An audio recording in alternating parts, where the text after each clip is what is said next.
সেই বংশে একজন রাজা ছিল, তার নাম হচ্ছে প্রতীপ। সেই প্রতীপের পুত্র হচ্ছে শান্তনু। প্রতীপ যখন রাজ্যভার থেকে অবসর গ্রহণ করলেন, তখন তিনি শান্তনুর হাতে রাজ্যভার দিলেন। শান্তনুর আরো 2 ভাই ছিল, তারাই রাজ্য গ্রহণ করেননি। দেবাপি হচ্ছেন সবচেয়ে বড় ভাই, তিনি বনবাসী হয়ে গিয়েছিলেন। সেই রাজা হয়েছিল, মহাপরাক্রমশালী রাজা। আর তখন এই হস্তিনাপুর হচ্ছে সমস্ত পৃথিবীর কেন্দ্রস্থল। সমস্ত পৃথিবী, কেবল পৃথিবী ভূভাগই নয়, স্থলভাগই নয়, জলভাগ নিয়ে স্বসাগরা পৃথিবীর অধীশ্বর হচ্ছেন এই হস্তিনাপুরের রাজারা। সেই রাজ্যের রাজা হচ্ছেন শান্তনু। শান্তনু একদিন মৃগয়া করছেন।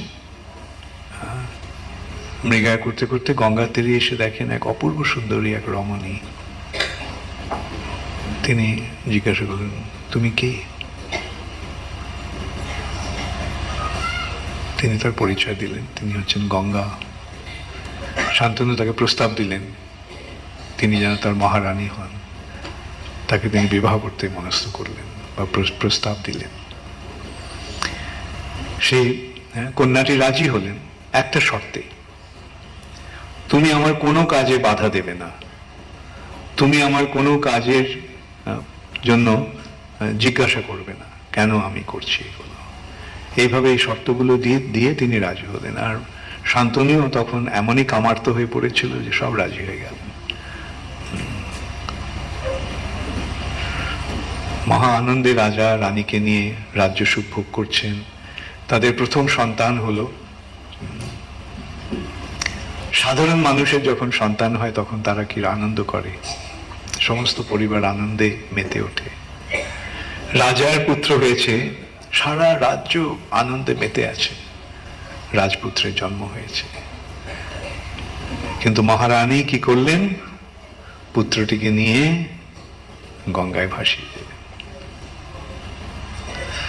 শান্তনু প্রতিজ্ঞা করেছিল কোনো কাজে বাধা দেবে না, তাই সে চুপ করে রইল।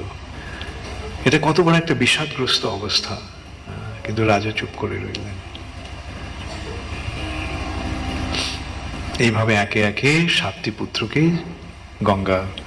গঙ্গায় বিসর্জন দিলেন। 8ম পুত্রকে নিয়ে যখন তিনি যাচ্ছেন গঙ্গায়, শান্তনু আর চুপ থাকতে পারলেন না। তিনি বললেন, তুমি মা হয়ে কেন এরকম একটা নৃশংস আচরণ করছো? নিজের ছেলেদের জন্মের পরে তুমি জলে ভাসিয়ে দিচ্ছ, জলে ডুবিয়ে দিচ্ছ। এই সন্তানটিকে অন্তত একে আর করো না, একে মেরো না, একে। গঙ্গা বলল, ঠিক আছে, আমি একে আমি মারব না, একে আমি গঙ্গায় ভাসাবো না। তবে এ তো প্রতিপালনের জন্য আমার স্নেহের দরকার, আমার লালন পালনের দরকার, তাই ওকে আমি সঙ্গে নিয়ে যাচ্ছি। গঙ্গা তার প্রকৃত পরিচয় দিলেন যে তিনি হচ্ছেন স্বর্গের গঙ্গা দেবী। এর পেছনে আবার 2টো ইতিবৃত্ত আছে। মহাভীষ বলে এক রাজা, তিনি ইক্ষ্বাকু বংশের, তিনি সূর্য বংশের রাজা। তিনি 1000 অশ্বমেধ আর 100 রাজসূয় যজ্ঞ করেছিলেন। এই 1000 অশ্বমেধ যজ্ঞের প্রভাবে তিনি ব্রহ্মলোকে বা সত্যলোকে যাওয়ার যোগ্যতা অর্জন করেছিলেন। তিনি সত্যলোকে উন্নীত হয়েছেন। সত্যলোকটা কোথায়, কার কার জানা আছে? সত্যলোক কোথায়? এই ব্রহ্মাণ্ডের সবচাইতে উচ্চতম স্থান।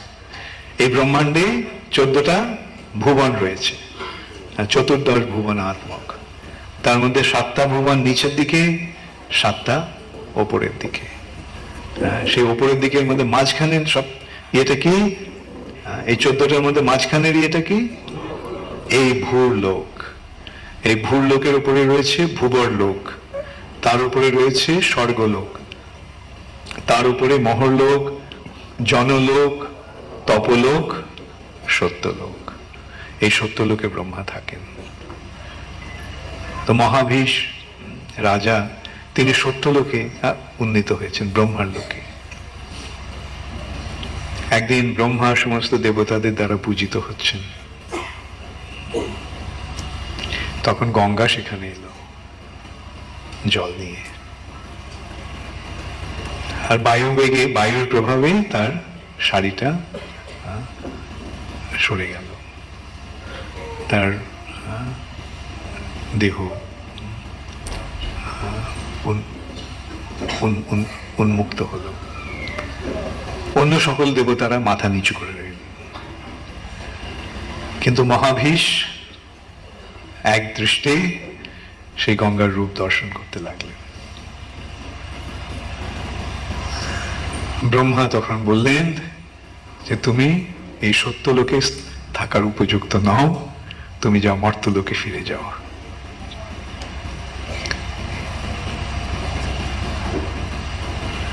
এবং যেহেতু তুমি গঙ্গাকে কামনা করেছ, তোমার সেই মনোবাঞ্ছা পূর্ণ হবে, তুমি গঙ্গাকে তোমার পত্নী রূপে পাবে। হ্যাঁ, সেই সূত্রে গঙ্গা এসেছিল, এবং সেই মহাভীষী হচ্ছেন শান্তনু। শান্তনুর সঙ্গে গঙ্গার বিবাহ হয়। এটি একটা ঘটনা। এভাবে আমরা দেখতে পাই যে আমাদের শাস্ত্রে যে সমস্ত ঘটনাগুলি আছে ইতিবৃত্ত, সেগুলি সমস্ত সত্যি কথা, এগুলো কোনো বানানো গল্প নয়। বানানো গল্পে কোনো বংশ পরিচয় থাকে? হ্যাঁ, বানানো গল্পে বড় জোর বাবার নাম থাকে, বড় জোর ঠাকুরদাদার নাম থাকে, হ্যাঁ, কিন্তু একেবারে পুরো বংশের তালিকা। অ্যাকচুয়ালি ভারতবর্ষের দুর্দশা এই যে ইংরেজরা এসে ভারতবাসীদের মাথাটাকে একেবারে ধুয়ে মুছে খালি করে দিয়ে গেছে। সব একেবারে ওদের কি বলবো, বুদ্ধিমত্তাটাকে তারা হারিয়ে ফেলেছে। ইংরেজরা তাদের যা শিখিয়েছে সেটাই অনুসারী তারা চলছে, এখনো চলছে।